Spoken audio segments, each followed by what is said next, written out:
चलिए शुरू करते हैं। जब जीबी पंत चीफ मिनिस्टर थे तो उस जगह पर 500 साल तक मुसलमान नमाजें पढ़े। कांग्रेस के जीबी पंत मुख्यमंत्री थे, रात के अंधेरे में उसमें मूर्तियां रख दी गई। मेरी मस्जिद थी, है और रहेगी। उन्होंने मूर्तियां नहीं निकाले। और फिर वहां पे कलेक्टर थे जिनका नाम था नायर साहब मस्जिद बंद करा के वहां पर पूजा शुरू कर दिए। और 1950s में नायर साहब जनसंघ के पहले मेंबर ऑफ पार्लियामेंट बने। फिर 1986 में लॉक्स खोले गए, बगैर मुसलमानों को सुने। बूटा सिंह शिलान्यास कर दिए। 6 दिसंबर 1992 को सुप्रीम कोर्ट को ये वादा करके बीजेपी संघ परिवार बाबरी मस्जिद को डिमोलिश कर दिए, शहीद कर दिए। और बीजेपी के पास ये मुद्दा कब आया आपको मालूम? आप लोग मालूम बीजेपी कब उठाई? 1989 में पालनपुर में बीजेपी रेजोल्यूशन पास करी। विश्व हिंदू परिषद जब फॉर्म हुई, जब तो राम मंदिर नहीं था। महात्मा गांधी बोले क्या?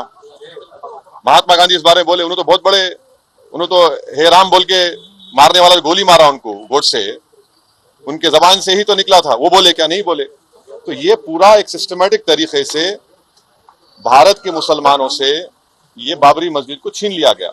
सुप्रीम कोर्ट का यकीनन फैसला है। सुप्रीम कोर्ट हमारे मुल्क की आखिरी एपेक्स कोर्ट है। टाइटल सूट था, तो टाइटल सूट में सुप्रीम कोर्ट ने यह कह दिया कि फेथ की बुनियाद पर हम ये जगह मुसलमानों को नहीं दे सकते। सुप्रीम कोर्ट ये भी कह दिया कि वहां पर मंदिर को तोड़कर मस्जिद नहीं बनाई गई। ये सुप्रीम कोर्ट ने कहा उस जजमेंट में।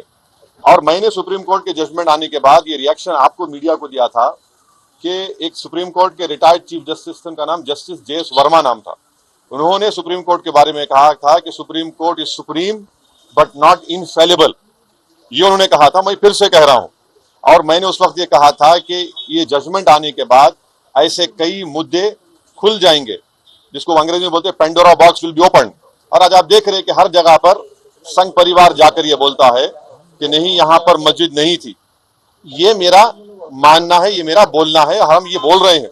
अगर जीबी पंत मूर्तियां हटा देते तो क्या आज ये दिन देखना पड़ता हमारे को? अगर 1986 में ताले नहीं खोले जाते तो क्या आज ये दिन आता?